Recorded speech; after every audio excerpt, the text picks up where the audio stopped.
Welcome back, ladies and gentlemen, to WCS Challenger here at the Blizzard Arena. My name is Fear Dragon, and I'm joined by Nathanius here at the desk, and we are getting ready to hop into our winner's match now. Oh, yeah. Stories have been set up. We've seen some fantastic play from Serral, some really strong play from HeroMarine as well. And this is kind of the moment. Can someone do it? Can someone actually beat the man who's been dominating the WCS circuit? It's the third time in the WCS circuit in the last, what would the number of days be now? Within the last 30 days? Yeah, Not even? like that. Well, I'm trying to remember. HeroMarine will have played against Serral in an official WCS match. Serral destroyed him in the finals of Challenger last season. Well, I was like, you know what I mean, the final bracket. Semifinals, yeah. So, but it was best of 5 is more of what I'm trying to get at. And HeroMarine took a map off of him there. They played again in a best of 5 at Austin. Serral just murdered him. And now HeroMarine is playing again. HeroMarine looked good versus Stefano, though, but Stefano hasn't been playing very great, as evidenced by the loser match as well. So can we say that HeroMarine is in tip-top form? I don't know. I think that still is going to be waiting for the final verdict from the jury on that one. But I'm still excited about it because I still think that there's a lot of potential here. You were mentioning this before. I know we were talked about it before, that this is going to be a best of 3. That means that this is possibly the best opportunity that anyone's going to have of besting Serral in the entirety of Challenger. And if they can do that, you move them down into the lower bracket or the decider match.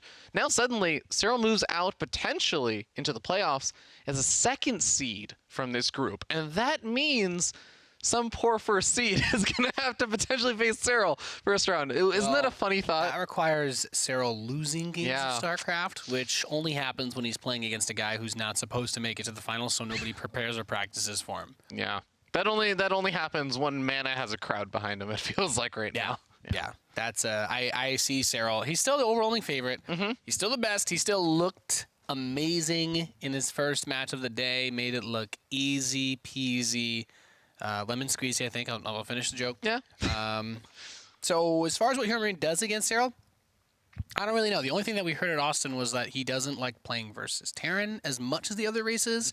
But when it's like, my win rate's not as good. But when you're like, don't lose, 99% win rate's still pretty good compared, maybe not as good. It's not as good as the 100% he has in the other matchups, I guess. But yeah, as long as you gradually decrease the win rate by like 3%, he's like, this isn't a great matchup for him. I'm like, okay. He is still going to be really looking quite strong. I do like the fact that, though, we should mention this is a different map pool from last season of Challenger, and that is also going to play some sort of differences as well. These maps, I think, allow for Terran to get aggressive from multiple different fronts and stuff, whereas I do feel HeroMarine, he is capable of multi-pronged aggression, absolutely, as most Terran players are, but HeroMarine, the thing that's always scary to me about him is the rally push. The rally push forward from kind of one angle, situates himself, and just entrenches himself there for so long that he eventually starts doing damage. Yeah.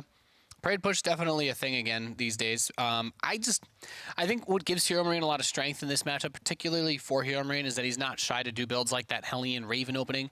I like seeing openings like that give you the different sort of form of map control to start, where you're like, I can deal with Lings. The Raven gives me a little bit of firepower against Queens, but most importantly, detection. I can help clear up creep spread and apply pressure in a different way to a Zerg player. So I like HeroMarine when he mixes it up because he is a very good player and he's good at his solid play, but I think playing solid straight up against Serral is just a mistake. I think if HeroMarine has a couple of good, interesting builds that he can break out, I'd like to see him try some sort of mech push-based strategy. Yeah. But I think if you're just like, I'm just going to 2-1-1 Serral, it's like, it gets dicey. What are you doing? At the same time, though, we did end up seeing HeroMarine in that first series play super textbook standard style. So maybe he is kind of reserving some of those builds, some of those kind of weirder, wonkier things for someone like Serral. But maybe he's just going to play it out straight. With HeroMarine's level of play and how well he's been, how much everyone's talking him up recently, I don't think it's surprising to see him play straight up versus Stefano, because Stefano is not a player that I think HeroMarine would be super worried about in this group. He's probably not as worried about a guy like Namshar either, but your primary concern would have been Serral. You're like, okay, well, I'll probably be able to beat Stefano in the first match. Yeah, But Serral, I'm a little worried though, because I know we were talking about how HeroMarine was looking pretty strong. Don't get me wrong, he was looking pretty strong in that first series versus Stefano. But that second game, he did have a couple of iffy moments. Not only was the supply depot down, led a bunch of Lings in, his Hellions ran in, killed like 4 workers, and lost all of the Hellions. I mean, there are definitely points in time where I think HeroMarine has shown little weaknesses. I don't want to put too much emphasis on them. Every Terran player knows that feeling. When you're feeling like Namshar, you want to put your hand in the cookie jar, you just run those Hellions in, but it turns out that there was an anti-personnel device strapped inside the cookie jar, and, you know, I don't really need to elaborate from that point. Your Hellions don't come back. But we are loaded in here to the winners match here at WCS Europe. In the top left, we have the red Terran player. He is HeroMarine. Finished top 8 at Austin, was knocked out by the guy that he's playing against right now. In the bottom right, the blue Zerg player, your 2-time back-to-back WCS champion this year. He is Serral.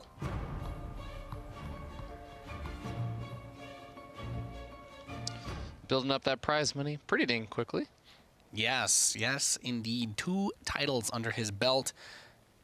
Trying to compete with Zenib, who was that guy last year. And Neeb was the terror of the circuit last year. I think there's an interesting difference between these two because Neeb travels a little bit more, and I mean that in the sense that he lives in America. He's been going between Korea and Europe, and I think Serral's starting. You know, a lot of people talk about that, like, get Serral to GSL, let's go. Where's the GoFundMe? Let me put my money towards this. All right, I'm sure there's like 10 people in chat right now that are like, yeah, I'll get Serral's plane ticket to Seoul. Let's go. We need it. We need. I don't think the thing that's keeping Serral from going to GSL is like some. People want him there. Yeah, yeah. People want him to be there. People want to see him compete against the best players because of how good he is. But Serral's presence in Europe strengthens the region a lot. I think to have him there, whereas Neeb is kind of so all over the place that his presence in NA, like, it might be inspirational, but he doesn't really play with NA players, whereas the Europeans do play with each other. So being as good as Serral is actually elevates all of the European scene, because even if you can't beat him, you can still get practice games against him, whereas if you live in NA, it's like, well, all the good players go to Korea or Europe. It reminds me actually a lot of when Polt was still more active. He was in the North American region, but you'd really only see him play in like a lot of the WCS tournaments and a lot of the big stuff. But he wasn't really playing with them. The only NA games he played were for the, like, when there was that, what was it, like 30 games a month requirement, or it was like you need 30 wins in a month. And he's like, okay, well, 30 wins is 30 games. There you go. And then you compare that to someone like Hydra or True, who I think were really active, and you saw the kind of boost that players got in skill level from that. That was a huge practice. That was a huge part of Neeb's upcoming, was he had that competition. So I like, and you know, the relevance in this scenario is that really good creep tumor snipe there by HeroMarine. But the relevance to that in this situation, of course, is that that's the impact that a guy like Serral has on this scene. And I think Mana put it best when he was making his way up that Austin bracket. Oh, those Lings almost getting the full surround on that Reaper, but the Reaper just barely, narrowly making it out of there. By the way, Mana put it was, he said, if you know, at the very least, I get 4 practice games against Serral. And that's there is a lot to that statement, because getting games versus the guy at the absolute #1 spot probably isn't that easy anymore. When you're that much further above everyone, there's probably only so many people that can actually get matched versus Serral on a European ladder, even amongst European pros. You know, you say that, but you also have to remember that he somehow got like this ridiculously high MMR off of playing, I want to say, just hundreds of games where he gets 2 points at a time. So I guess somebody must be matching up against him. I don't know. Maybe it just keeps matching up versus like a laser or something and keeps getting those points. Yeah, but it's a cool thing to think about when you compare like the European and the American regions. Very, very different, I would say. Yeah. In kind of how the top players interact with the lower level players, but don't want to point this guy as a lower level player by any stretch of the imagination. HeroMarine is a very good player. Like we've said, one of the few to take a map off of Serral at any point in recent history. As Serral's strategy so far this game, pretty straightforward. I mean, you get the link speed, third base, lair, Baneling Nest. He has not seen anything that he needs to worry about because it's a Hellion opening. It's not that crazy fast Marine play, so he doesn't need super fast Banelings. He'll want to get his follow-up scout to see what the tech follow-up here is, but this is kind of cute. The Liberator's going to come in the back, and the Queen will have to dance around the side to get him. And should be able to push him back, and now the Liberator can go over to the natural. At the same time, the Hellions come roasting on forward into the natural, and might be able to get a couple of drones here. He gets 3 so far. Might be able to kill a couple of Lings as well, but the Liberator also sieging up at the same time. Just trying to be as annoying as possible. And would you say 5 workers killed is pretty decent damage? I think for losing the Liberator, maybe not as much. You pull all the Queens over there with the Hellions, right? And then you're like, well, maybe that's when you try to get that Liberator back onto the third base. But a Liberator with 4 Hellions, or was it 6 Hellions and the Reaper, feels a bit meh. The problem with that is you force the Zerg player to build a ton of Lings, and as we can see, he's just parked himself outside of HeroMarine's base. He's like, okay, well, you're going to need Medivacs and Stim before you come out here and contest me, because I'm in a position that makes it difficult for you to move. You don't know if I'm building more Lings behind this. And makes things scary, but he's gonna load up and just go straight across. His stim is close to finishing. It's dangerous though. It's not uncommon on for Zerg players to use Banelings and do big counterattacks when Terran players throw away all their Hellions. So moving all of your Marines out after losing all of your Hellions is really really pushing the envelope, but HeroMarine does not want to slow this game down. However, Serral's got a lot of Lings on the way, Fear Dragon. Yeah, he has a lot of Lings. Baneling speed is about a little over halfway finished up, so he can buy a bit of time, and then he's going to have those Banelings on creep to help defend, but unfortunately he doesn't actually have any Banelings started up. Maybe he's not going to need them for just, I want to say, something close to like 14 Marines around here. 12 Marines. So may not need the Banelings, but it will certainly be helpful in helping to try and clean up these Marines for a bit. Yeah, cleans up the creep, also very important. Ooh. The interesting thing to note here is that with these Marines moving around, there's not any Banelings that have been contesting them, so it makes it pretty easy. It's like, all right, just let the Marines take as much damage as possible, pick them up, move them out. You're mostly worried about the Queens in that scenario since you don't want the Medivacs to get sniped, but a big play right here would be if he was able to deny these creep tumors again. However, the Marines were not fully healed from that previous stim. There you go. 5 tumors go down, and all of a sudden, your anti-creep tumor strategy is gone. Yep, second rally in of Marines with the Medivacs coming forward from HeroMarine, but Serral feels confident enough to send some Lings over the right-hand side. There's no defenses besides a siege tank over by that third. Yeah, expect to see the Lings jump onto that tank, but this is really nice getting those 2 follow-up Medivacs of Marines to come over and fight against this. That siege tank, as you pointed out, is going to get mopped up. Meanwhile, Serral goes down the ramp, hits a decent amount of the Marines. 2 of the Medivacs are fully able to load up and get out of there. So a handful of SCVs and the tank are gone. I like to see him just throw a bunker down at this base to keep Marines there. But HeroMarine's still applying pressure. But he hasn't really hit, you know, the soft underbelly of the Zerg. He hasn't found his way to that third base. And really, he's just been trading Marines for Lings, Banelings, and creep tumors. All right, but 1-1 is getting close to finishing up here for Serral, just slightly behind HeroMarine's 1-1, which has finished up and already started up that 2-2. I like how on point he is about those upgrades, knowing that going for that third base, he's really looking to make the damage happen, maybe with a big push with 2-2, combat shields, and everything else. Okay, couple of Marines poking forward. Looks like HeroMarine's going to start ramping up the aggression from multiple angles pretty shortly, as he still continues to do a pretty nice job of finding these creep tumors, but man, Serral's still getting that creep really far out there. It's a small map, right? All the work you do to clear up that creep, it's still pretty easy to push it forward again when the Queens are able to stay at the front of the map like that, stay at the front of your bases. Now Serral's got so many Lings and Banes, and that's what we talk about. Serral is just so good at this game. He's just so on top of everything. And as these Medivacs take more and more damage from the Queens, the ability for HeroMarine to do harass and get on the map is extremely limited.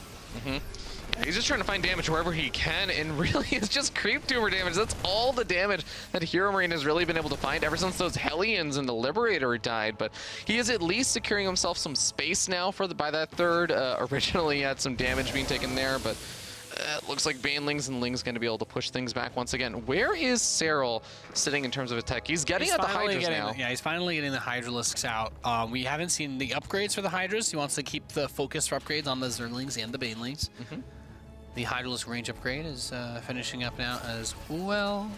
Okay, couple of these Marines going to be finding a lot of these Banelings. Nice snipe off on 2 of them. Good stim forward and focus. Yep, killing a few of those Banelings. Not too shabby. I like this rock strategy, breaking all of them down, opening up the map so that your heavily upgraded Lings can get onto those Marines more easily. Limit the Terran's ability to use those rocks with the siege tanks as well. Make it easier to get those flanks, as HeroMarine's been pumping out 2 tanks at a time for a little while. And I do expect to see that be a big part of his strategy with that slow push forward. His bio is retreating. He's waiting for the rest of his army to catch up. The tanks, one of them sieged. Yeah, I really like that decision. Just one of them sieging up and actually forcing Serral back, or making him feel like he has to sit back.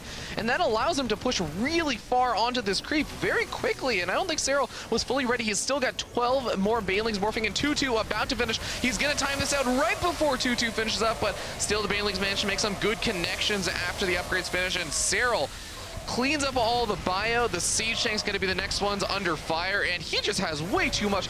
Holy cow, he wrecks this push. Beautiful flank. Serral swallows the army of HeroMarine and takes the first game in our winners match. Unsurprising. Serral is just that good. I mean, the Liberator play was cute, but he was not able. When you do the Hellion run by, I'd say as a Terran player, and when you watch pro games, the big swing is when you get like 6 drones is like, you're okay with that. If you get 7 or more drones, that's where that Hellion play is like, yes, this was worth it. This was really nice. But 5 drones with especially losing the Liberator on that, and all the Liberator did was, I think it maybe killed a queen. I don't even know that it killed a queen. They were all together, so there were some transfuses, but in that situation, it might almost be better to just take the Liberator and try to focus right-click the drones under the queens and try to just get a few of them, because if you can get up to that, like 10 workers killed, then you're like, all right, this is great, I'm happy. But yeah, normally you just suicide your Hellions and you want to get like that 6+ drones, but the Hellions and the Liberator is just, no, it was, Serral was never really under heavy pressure that game after the start, because he just had so much on the map. Do you feel like that was kind of more the decisive moment in that game then, where he was committing to that kind of Hellion run by, and also the Liberator harassment, didn't get the damage on, and from there Serral just kind of ran away with the game? Because it didn't really feel like there was one defining moment where it was just like, oh, well, HeroMarine took a bunch of damage here, and that's how we fell behind. It's about the result of it, right? So what HeroMarine's follow-up to the Hellion play was to go for what his Marine drop, right? He loaded up 2 medevacs, he goes across, but because he didn't kill really any of the Lings, and he didn't really kill many drones, Serral could just make drones. He can make more Lings. He wasn't really hurting economically, so that makes that push do nothing. He killed, like we talked about, he killed a couple creep tumors and some Lings, but it's like, meh. And Serral was able to just roll on Ling Bane with the queens. He didn't even get Hydras until the very final moments of that game. And I think that does come as a result of the early pressure not doing any damage. Because if he kills 10+ drones and Serral has to remake those workers, then the Ling count that he has is not going to be as high. If he loses any, he won't be able to replace them as quickly. And that allows that Marine attack to get a little bit more damage than maybe you kill one of the queens and there's not as many creep tumors, so that your next push starts from further ahead on the map. That's the type of stuff. Like when you give up your Hellions like that, you're giving up your map control, and you're saying to the Zerg player, do whatever you want. You know the only thing I can do now is bring a Marine drop to you, because if I want to get upgrades, I'm certainly not going to be rushing out siege tanks on 2 bases. So. Man, and that creep spread in that last game, HeroMarine was doing such a fantastic job picking off creep tumors, but Serral still had a good amount of creep buffering between him and his opponent, and that I feel like made things more difficult, more than almost anything else. But here we go. We're going to be spawning up here in the top left-hand corner of the map, top of the red Terran player. It is Mouse Esports' HeroMarine.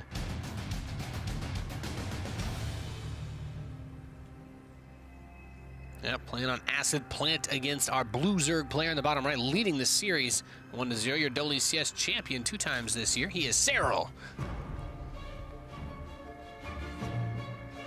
He won in Leipzig, he won in Austin, and I don't think there's too many people that would say it would be crazy if he were also to win in Valencia in a few weeks, and I can't believe that. Valencia is coming up so close. Now that the circuit is going again, it is rolling along, and I love this. We go straight into Challenger. We get a quick recalibration of where some players are. I think that some people were definitely hoping for more out of Stefano, for example, in Austin, and you can really see based on his performance in last Challenger into Austin here that it's been a bit of a slump before him. Not quite what he was hoping for, and that's tough for the fans out there, but at least we get enough games from these players that people get a pretty good gauge of where everybody stands. It also makes the upsets mean a little bit more, I think, because really Serral has just... We hear about how good Serral is, and we've heard about that for so long, but with this Challenger, and then Austin, and then Challenger again, and then Valencia, you really get to see Serral actually kick the crap out of everybody. And it's not just us telling you Serral's good. You've seen it. You've seen a dozen matches from him where he just keeps winning. It's a little bit disgusting. It's a little bit disturbing to watch him just brutalize half of the European players, or more than half of them, I would say. All of them. Yeah, and the Americans, and the women and children, too. Yeah. Serral's just a monster. You know what? There's always something cool still about kind of seeing that legendary player that is so consistent in a game that we always talk about how hard it is to be consistent in StarCraft. I mean, you even go back to the Brood War days and stuff, and you say, well, this person was impressive because their win rate was something ridiculously high, like 65 or 70%. It's like, that still means they lost almost a third of their games. They're still losing 1/3 of their games. And Serral's just this guy who's like, yeah, I have something close to like an 80 or like 85% win rate in a lot of these events. I'm like, that's a little absurd. That is a little bit more dominant than I would ever expect someone to be in StarCraft. Yeah, he is really just so good. I got to talk to him after he won his championship while we were still hanging at the venue in Austin for a little bit, and I was like, what is your secret? I'm like, what are you doing, man? Like, how much do you play? I'm nice. And well, he didn't quite use that term. He actually, from what he told me, he didn't actually practice as much as I thought he would. But he was like, he lives a balanced life. Critically different than Neeb, actually. Yeah, he lives a balanced life, I think, was where our conversation went, where he has things that he enjoys doing in his spare time other than StarCraft that keep him happy. So, you know, and I think that's something that a lot of people miss out on, is it's like, well, if you want to be good, it's great to be competitive, it's great to work hard, but you also have to take care of your own self. And I think that that's something that's very apparent in Serral, is he doesn't really seem to stress it. He doesn't really seem to take himself or the game too seriously. He's just good. He practices. And I think having that calm self makes it so much easier, I think, in situations where there is pressure to make good decisions. And he's so glad you brought that up, because I do feel like, and I've talked a lot with Neeb, whereas you've talked with Serral and stuff, Neeb, I think, has found himself on the opposite end of that, where he goes very hard into StarCraft. And, you know, he talked to Scarlett or someone else, and he would say, like, oh, what does Neeb do for fun? And he's like, well, he plays StarCraft. He's like, okay, what does he do after he finishes playing StarCraft? It's like, he eats. It's like, okay, that's not a hobby. It's like, then what? It's like, well, depending on how tired he is, he either goes to sleep or plays more StarCraft. But I mean, we've seen Neeb kind of have that sort of burnout period toward BlizzCon and stuff, and he's talked about that. And that's something that happens to almost all of the good players that you hear about. It's like, well, you know, Naniwa had this sick run, but it's like, you know, that he really used to invest himself emotionally into the game, and it would show in not only his language, but his performance as well. You can really only push yourself at 100% for so long before you need to take a break of some kind. And Serral's success seems to be that he isn't actually killing himself over the game. He is balancing out his work and his normal life well enough that the burnout doesn't seem to be a thing. He's just playing very well, very consistently, and taking it seriously enough to the point where he can continue to improve and stay ahead of everyone else. Yeah, the secret of his consistency, it may seem like, but okay, we have had this game going on for a little bit. We did see a Raven opening. I love this, by the way. This build's so fun. You are kind of weak to certain attacks. Like, it's a flimsy strategy. Most of the time, the Zerg player will try to focus down the Raven. It's a big target. It's very expensive. If you lose the Raven at any point when you start the game with this strategy, you are really sad.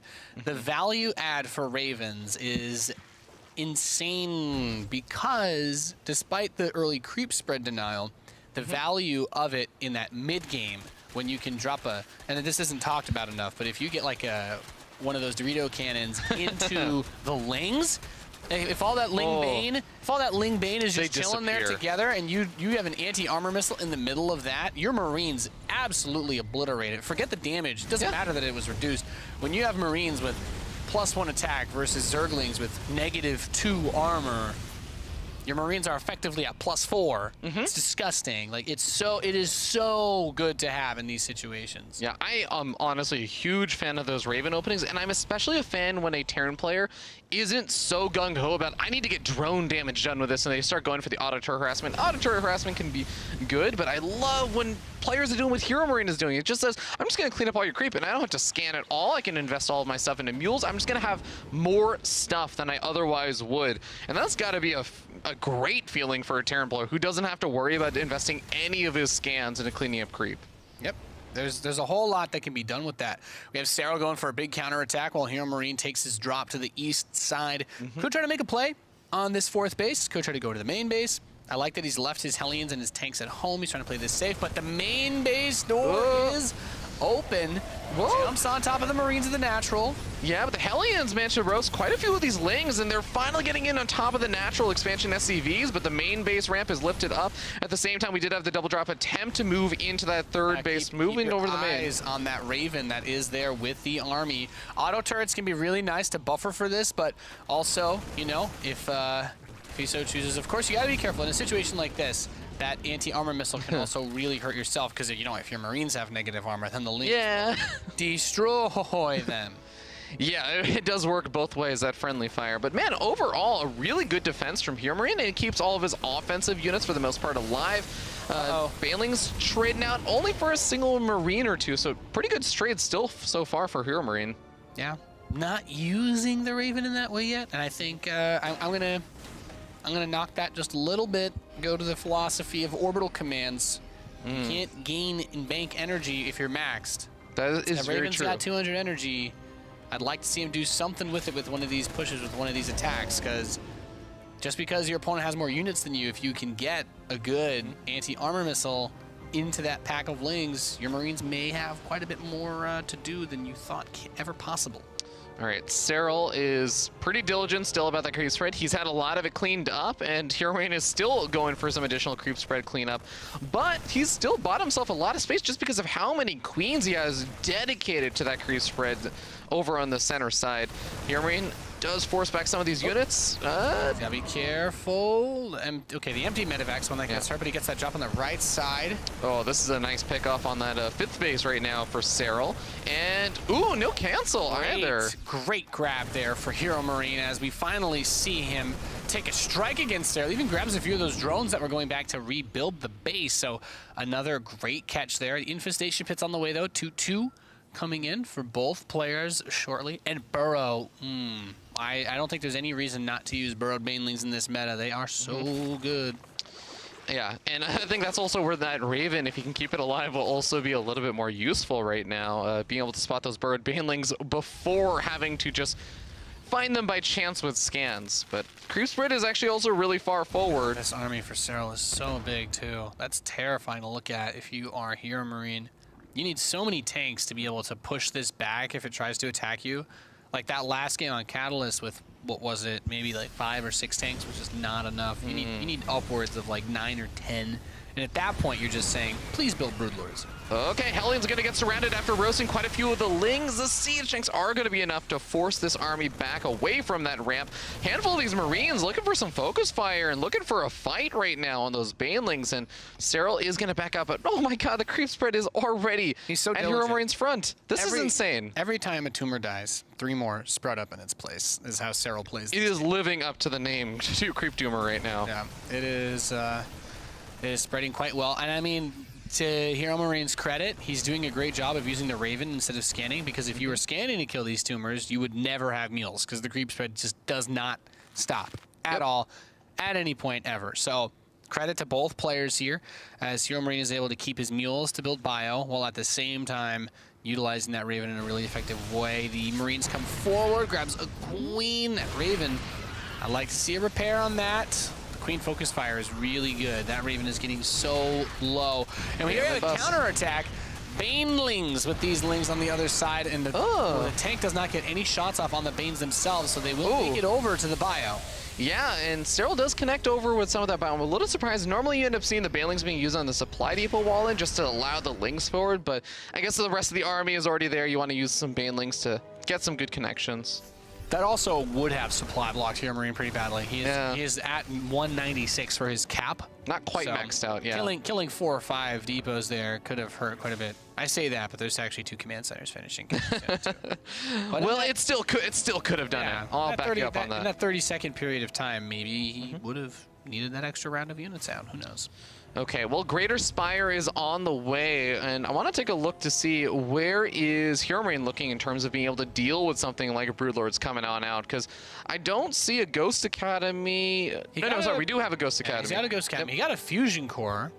Okay. And he's getting ship upgrades, so that leads me to believe we should be seeing probably going to be ranged Liberators with the Ghosts. Very good composition. We don't really see people get the battle cruisers. Oh, yeah. Tragically. Unfortunately, it's just Euro games. Yeah. Well, I'm going to take it from a guy who builds battle cruisers. They are the biggest waste of money in StarCraft. But, you still enjoy them. Okay. Think that Serral is having a bit of a hard time pushing forward, so he's going to be waiting around, just kind of poking forward and at least scaring HeroMarine a little bit and saying, okay, you still got to be prepared for me to make a big push in now. Maybe trade out some of that supply. I think we had a Liberator getting some damage done over by one of these bases. It should get cleaned up by the Corruptor slowly but surely. But a Corruptor coming out is also a bit of a tell to say, hey, the Broodlords are about to pop. Yeah, and this situation is a little weird. I'd just like to point out, by the way, there's a funny tank that's stuck in production because it's surrounded at that third. He actually cannot build it. This was my attempt. Oh my God! What? I'm just trying to ruin the observing by drawing. No, that's amazing. I did not know that. Yeah, it's fully surrounded. There's nowhere for the tank to be placed. It just stays at 100%. It will stay there. It will pop out the second there's room for it. But yeah, you can't do anything with it right now. That's amazing. I've never seen that before. Weirdly enough, it might actually help him because tanks are only going to kill his own unit with these Broodlords coming out. Well, I have a funny suspicion that Serral is about to poke on forward, and unless there's a big F2A move or something, there it is. As those Broodlings hit, there you go. Woo, that tank was in the oven for a while. Okay, but the Broodlord's poking on forward, like you said. There's a couple of missile turrets here, so you have to be careful about how far forward you poke. But man, the siege tanks are doing the damage to themselves at this point. This is the danger of having siege tanks versus Broodlords, and I love how Serral is playing this out, but does take some snipes. Keeps all the Broodlords alive, though. Yeah, and this is the hardest part because he's got to find a way to break this. That spore line means no, your ghosts are not going to be able to cloak and run up. He'll surely have some overseers mixed in or dancing around there as well. Is he just suiciding his medevacs? I think he tried to drop some Marines on top of the Banelings or something. I'm not sure. No, the medevacs are all empty. Yeah. I think he's trying to open up supply. Okay. Oh, I love this. And now I think he was attacking his own creep tumor to create some broodlings and try and force them forward. Get the siege tanks a friendly fire the bio down. This is so sick from Serral. And it's working really, really well. He is gradually bleeding HeroMarine out. HeroMarine has a good bank, but he needs those ghosts to get some good snipes. Ghosts do get a few shots off, but it's so dangerous because the moment you unsiege your tanks, the moment that you say, I don't want to take that friendly fire anymore, that's when the Hydra Bane comes in and rips your head off. But I think with this extra planetary that he's building over here, this extra defensive planetary, it might give him some wiggle room to unsiege if he feels that he needs it. He does have the ranged libs now that can poke a little bit forward, more so than before, so it opens up some options, and he's got to be careful. I'd like to see some steady targetings and get the Overseer too. Yep, nice grabs, nice grabs. Does he actually have personal cloaking? Yes, yeah, he does have personal cloaking on the ghosts. Yeah. But this is nice. You have those two big AoE towers in the planetary fortresses that give you the room. However, let's not forget, Serral's eaten the whole map during this. So Serral's got money coming in. HeroMarine has a pretty good bank himself, but HeroMarine needs the gaseous units to win this game. He needs the ghosts. He needs to be careful of the friendly fire from the siege tanks. That's going to be a huge boon. I mean, right now the steady targeting he's got a lot of ghosts. So the damage potential here is insane. And all the Hydras just decided to pick themselves off over to the left-hand side of the map. They're going after the supply depots. They're just looking for any kind of free damage they can get. But this should be easy to defend. I like this. He's got the ranged libs. He's got several siege tanks. Not bad. Oh, he gets the ghost over. He snipes quite a few of the Vipers. We see that cloak, of course. Ooh, gets all of the Vipers. The Banelings come rolling on forward, though. They're not going to follow after the ghosts, unfortunately, though. A lot of the ghosts still end up surviving. That was a pretty bad Bane train right there. He ran into libs. The thing is, 2 planetaries there is so much. Planetary is one of Terran's only AoE that does not hurt your own units. It's very nice. You're right, Nate. We should definitely fix that. We should make sure that that also AoEs. Be consistent. You know, it's misleading. Yeah, every time you put your SCVs to repair, they all die. Like, oh, wow. Wow. 10 out of 10 would make that change. Okay, well, spine crawlers are going to start burrowing forward. That's going to prevent the ghost from easily moving forward to snipe things off, since the spine crawlers themselves can't be sniped. Yeah. It's really weird and really difficult, because you actually, despite how bad the siege tanks are in this situation, you still need them to push back that static defense, because otherwise you're walking into the Broodlord shots, you're walking into the fungals. And he's trying to bring the ghosts in from the side for the flanks, but those Broodlords, man, the cost efficiency, though, from HeroMarine, yes, he has not taken nearly as many bases as Serral has, but Serral doesn't exactly have a mineral bank. He is losing a lot more resources right now. And it looks like he's even losing a few drones to a Liberator down on the south side of the map. I mean, I like this. If HeroMarine just is able to continue holding and eventually establish 1, maybe 2 more bases, I think he might actually just be able to out-econ Serral in this kind of situation. Yeah, he does need to get another base or 2 soon. I think it's important to note that HeroMarine has not really been expanding past this at all, whereas Serral still has a lot more bases overall to work with. Yeah. In terms of resources, HeroMarine's going to mine out of both of those, that 3rd and that 4th, very quickly, and then that 5th will be all he has. And if he takes 1 bad fight after that, he dead. So he needs to get another expansion very soon. He's not going to realize it until he takes another big trade, and he's going to be like, "Oh, my gas isn't actually going up as fast as I thought it was." Looks like he's starting to get some semblances of an idea. Like, okay, I got to think about either this top right-hand side, which actually has 2 burrowed banelings over there, and then there's this other far left-hand base. I almost wonder, like, is it better to try and do something like go for this gold base that's next to his other bases just because it's close in proximity? I mean, getting up that ramp is going to be... Yeah. If he gets up the ramp, I think he's probably won the game at that point. Yeah, Serral's not going to allow that to happen very easily. Spore Crawl's trying to burrow a little bit further forward. The Marauder's going to be going after those. Fungal Growth's going to push that bio back and force these ghosts back as well. And like you said, Serral is just not going to allow HeroMarine up the ramp, and he's going to do his best job to try and deny a 5th, or I should say a 6th base from HeroMarine. Yeah, and here's the rough part, is that HeroMarine built... Did he actually build any? Yeah, he got 7 Vikings out, which can poke, but they're not. They shouldn't be able to kill anything because of A, transfuse, and B, corruptors. There's a good amount, 12 corruptors on the map. Corruptors are very good against Vikings in these situations because they're fast. The Vikings don't get to kite because the Vikings are on the attack. They're not running away. And corruptors are faster than Vikings anyway. So this is a awkward situation since he also has to deal with spore crawlers, fungal growth. Okay. And try to use nukes to break this position. So he wants to snipe the ghost that is launching the nuke, but he doesn't seem he's going to be able to get it. Yep. Serral just unburrows, moves back. He might lose a little bit of the creep spread, but the spore crawlers... He picks him up, moves him away, and shift queues for them to just go burrow again. And he's like, all right, that's 100 minerals and gas for me for free. Thanks, buddy. Yep, and that top right-hand base is still being denied. HeroMarine is going to have a really hard time even trying to take the far bottom left-hand base, because that's even further away from everything else.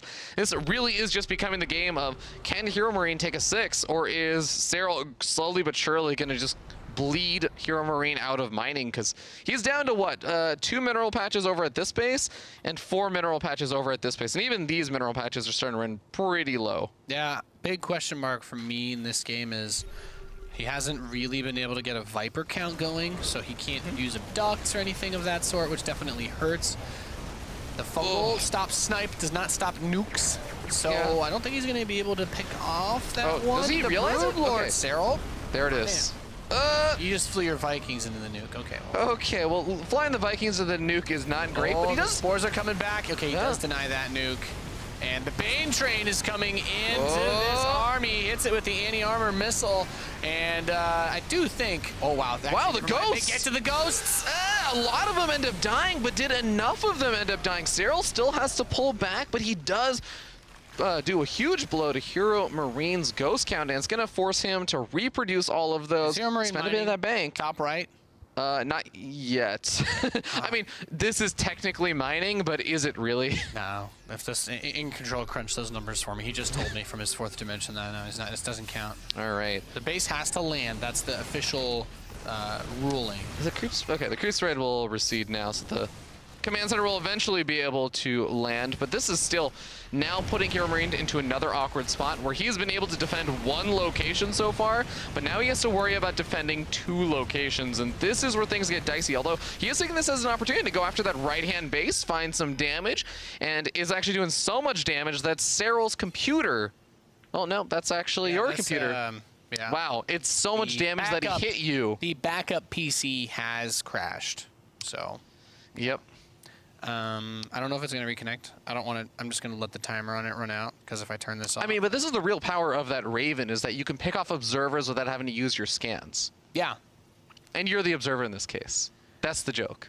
Ha ha ha ha ha ha. I'd like to see him get missile turret range for all the corruptor shots. His turrets have been getting quite a few shots off on those units. He does. Oh man, missile turret range is one of those funny upgrades that is very good. And people very rarely see it, so everyone reacts in very odd ways to it. They're like, what? Like, it's, I can do this. No. It just gets, missile turrets fire fast, so that extra couple of range, you get like 2-3 extra shots off. Yep. 8 range turrets. Very, very nice. All right.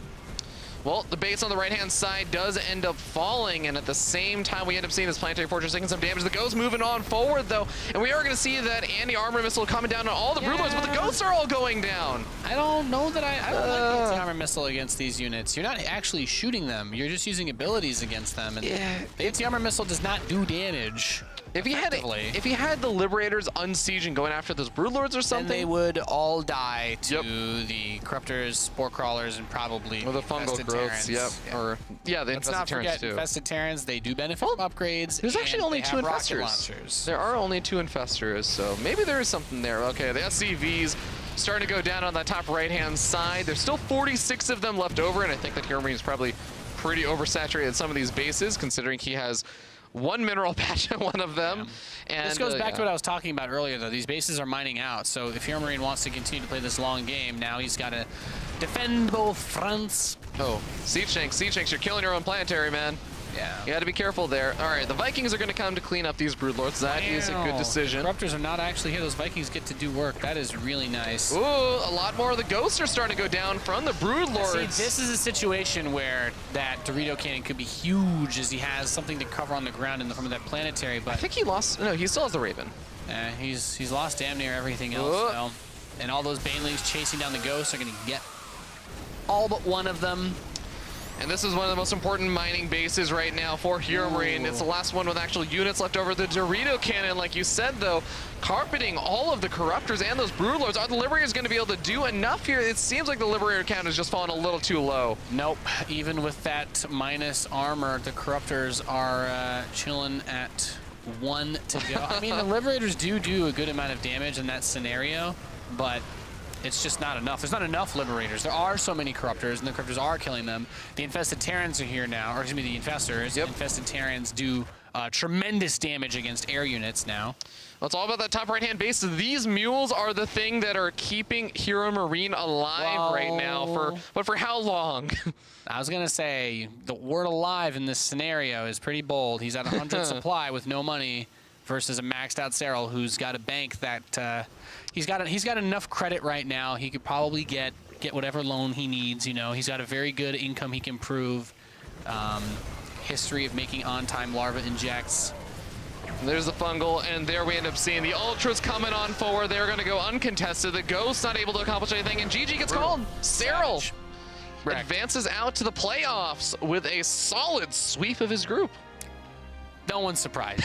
Nobody's surprised. Serral's too good. Yeah, I thought that HeroMarine was showing some glimmers of hope. Like, hey, you know what? He's playing with this really well. But then when you start talking about that bleeding out of the economy that Serral just very, very patiently did, and HeroMarine just never could establish that 6th base. Yeah, Terran whiners around the world. Very salty about the end of that game.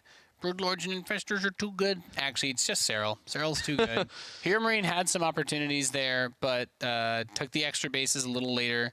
focused, got tunnel vision really hard on that fight, and got pulled around by Serral. And you know, that is, I'm gonna give all the credit to Serral. He is really good, and he made all of the right calls. HeroMarine did some stuff that I really enjoyed as well. He kept some of the tanks back at that third base. The Hydra flank was not able to get anything done. But really, that position on that map is also so hard to play around because the ghosts have to deal with not only the high ground, so he needs to scan to get vision, but also just the large amount of space that the Broodlords have as a buffer because of the unpathable area on the ground. Well, ladies and gentlemen, that does mean that Serral again moves out to the playoffs, but player that just lost that last game, HeroMarine, is still going to be moving on to that decider match. We got one final series for Europe before we move on to North America. Ladies and gentlemen, please don't go anywhere. The next series and our last series for Europe is Namshar versus HeroMarine. This poor town has seen its share of trials.